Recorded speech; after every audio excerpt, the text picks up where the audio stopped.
रूस ने दुनिया में सबसे पहले कोरोना वायरस से लड़ने वाली वैक्सीन बनाने का दावा किया है। कोरोना की वैक्सीन को रूस ने स्पुतनिक 5 नाम दिया है, जो कि एक सैटेलाइट का भी नाम है।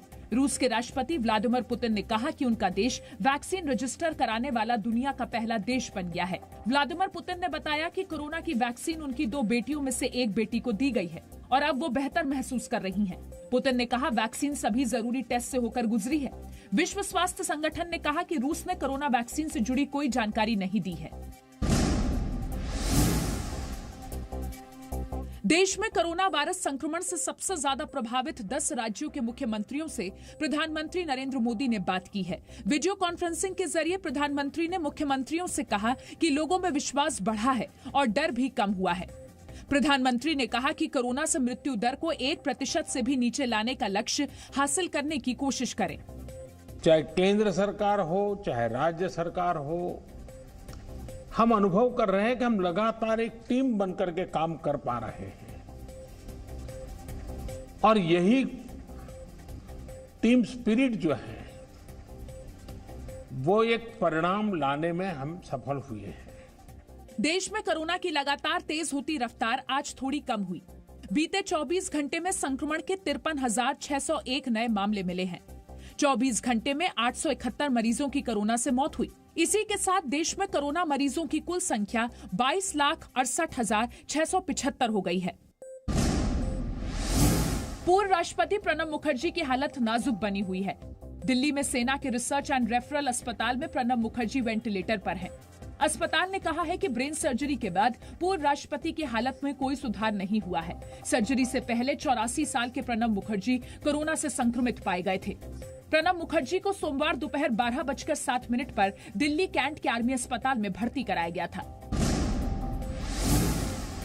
अमेरिका में 4 करोड़ रुपए की स्कॉलरशिप हासिल करने वाली छात्रा सुदीक्षा भाटी की मौत के मामले में यूपी पुलिस ने कहा है कि केस छेड़खानी का नहीं है, बल्कि ये एक हादसा था। ट्रैफिक के कारण बुलेट मोटरसाइकिल ने अचानक ब्रेक लिया। ब्रेक लेने के बाद ये मोटरसाइकिल जिसमें भाई बहन थे वो जाकर के उससे टकराई और टकराने के बाद लड़की के गिरने से दुखद मृत्यु हो गई। सुदीक्षा के परिवार ने आरोप लगाया कि बाइक सवार 2 लड़के सुदीक्षा की बाइक को बार-बार ओवरटेक करने की कोशिश कर रहे थे और उन्हें परेशान कर रहे थे।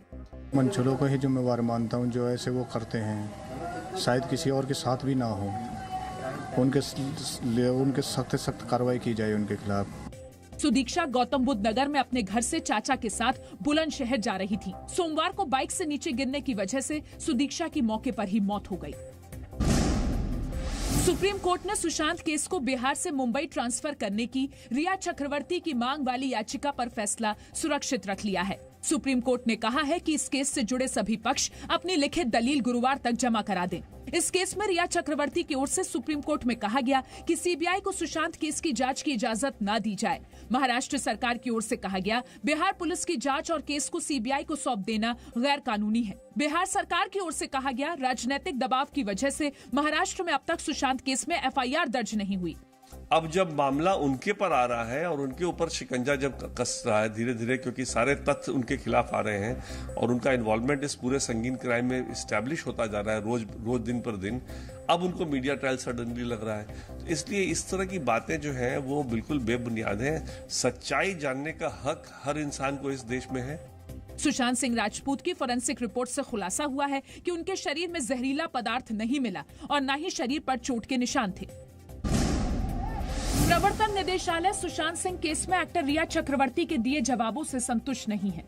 सूत्रों के मुताबिक रिया चक्रवर्ती ईडी के कई सवालों का जवाब नहीं दे पाई। सूत्रों के अनुसार 2018-19 में रिया चक्रवर्ती की सालाना आय 18 लाख थी, लेकिन उन्होंने 25 लाख का फ्लैट खरीदा और 2017-18 में रिया ने 34 लाख का निवेश किया। प्रवर्तन निदेशालय ने आज मुंबई में सुशांत सिंह की बहन नीतू सिंह का बयान दर्ज किया। सुशांत सिंह की मैनेजर श्रुति मोदी और सुशांत के दोस्त सिद्धार्थ पिठानी से भी आज ईडी ने पूछताछ की। राजस्थान के पूर्व उप मुख्यमंत्री सचिन पायलट ने कहा है कि जो होना होता है वो होता है। राजस्थान कांग्रेस का संकट खत्म होने के बाद जयपुर लौटे सचिन पायलट ने पिछले दिनों खुद की कही बातों पर दुख भी जताया। उन्होंने कहा कि पार्टी जो भी काम देगी उसे करूंगा। जो कहा गया मुझे दुख है उस बात का, मुझे पीड़ा है और मुझे दर्द भी है कि इस प्रकार के शब्दों का प्रयोग किया। मैंने कोई डिमांड नहीं रखी है पार्टी से और मैं तो कार्यकर्ता और एक एमएलए बनकर काम कर रहा हूँ, करता रहूंगा। जो मुझे पार्टी बोलेगी मैं काम करने को तैयार हूं। राजस्थान के मुख्यमंत्री अशोक गहलोत ने कहा कि हाईकमान ने 3 लोगों की कमेटी बनाई है और दिल्ली में जो फैसले हुए हैं उसके आधार पर आगे की रणनीति बनेगी। अशोक गहलोत ने कांग्रेस के असंतुष्ट विधायकों की भी नाराजगी दूर करने की बात कही। जो लोग आए हैं अब वो किन परिस्थितियों में गए हैं, क्यों गए हैं, क्या वादे किए गए थे उनसे, क्या नाराजगी मुझसे है, वो हम दूर करने का प्रयास करेंगे। शायर राहत इंदौरी थोड़ी देर में सुपुर्दे खाक किए जाएंगे। इंदौर के अरबिंदो अस्पताल में राहत इंदौरी का हार्ट अटैक से निधन हुआ था। राहत इंदौरी 70 साल के थे। आज ही उन्होंने ट्वीट कर बताया था कि वो कोरोना पॉजिटिव हैं। मैं इंदौर के अरबिंदो हॉस्पिटल में एडमिट हूँ। दुआ कीजिए जल्द से जल्द इस बीमारी को हरा दो। हमारे मुंह में तुम्हारी जुबान थोड़ी है, सभी का खून है शामिल। यहाँ की मिट्टी में किसी के बाप का हिंदुस्तान थोड़ी है। कोरोना की रिपोर्ट पॉजिटिव आने के बाद उन्हें रविवार को अस्पताल में भर्ती कराया गया था। राहत इंदौरी निमोनिया से भी पीड़ित थे। रक्षा मंत्री राजनाथ सिंह ने राहत इंदौरी के निधन पर दुख जताया है। राजनाथ सिंह ने ट्वीट किया, मकबूल शायर राहत इंदौरी जी के गुजर जाने की खबर से मुझे काफी दुख हुआ है। उर्दू अदब की वो कद्दावर शख्सियत थे। अपनी यादगार शायरी से उन्होंने एक अमिट छाप लोगों के दिलों पर छोड़ी है। आज साहित्य जगत को बड़ा नुकसान हुआ है। सुप्रीम कोर्ट ने हिंदू परिवार में पैतृक संपत्ति के बंटवारे में फिर बेटियों को भी बराबरी का भागीदार माना है। सुप्रीम कोर्ट की 3 जजों की पीठ ने आज फैसले में कहा कि भले ही किसी बेटी के पिता की मृत्यु हिंदू उत्तराधिकार संशोधन कानून 2005 के लागू होने से पहले हो गई हो, लेकिन फिर भी ऐसी बेटियों का माता पिता की संपत्ति पर अधिकार होगा। पहले इस कानून में ये शर्त थी कि 9 सितंबर 2005 को जिंदा रहे किसी पिता की संपत्ति में बेटी हिस्सेदारी का दावा कर सकती है, लेकिन सुप्रीम कोर्ट ने इसे बदलते हुए कहा कि पिता की मृत्यु से इसका कोई वास्ता नहीं है। केंद्र सरकार ने सुप्रीम कोर्ट में बताया है कि जम्मू कश्मीर के कुछ चुनिंदा इलाकों में 4G इंटरनेट सर्विस बहाल होने वाली है। केंद्र सरकार ने कोर्ट से कहा कि जम्मू और कश्मीर डिवीजन में एक जिले में ट्रायल के तौर पर 4G सर्विस बहाल की जाएगी। जम्मू कश्मीर में 4G सर्विस पर यह राहत 15 अगस्त के बाद मिलेगी। जम्मू कश्मीर में 16 अगस्त से माता वैष्णो देवी की यात्रा भी दोबारा शुरू की जाएगी। इसको लेकर जल्द ही जरूरी गाइडलाइंस स्थानीय प्रशासन की ओर से जारी की जाएंगी। कोरोना महामारी की वजह से 5 महीने से वैष्णो देवी की यात्रा बंद है। उत्तर प्रदेश के मुख्यमंत्री योगी आदित्यनाथ ने आज राज्य के बाढ़ प्रभावित इलाकों का हवाई सर्वेक्षण किया। इस दौरान मुख्यमंत्री योगी आदित्यनाथ ने गोरखपुर और आसपास के इलाकों में बाढ़ से बिगड़े हालात की समीक्षा की। योगी आदित्यनाथ ने गोरखपुर में बाढ़ प्रभावित लोगों के बीच राहत सामान भी बांटा।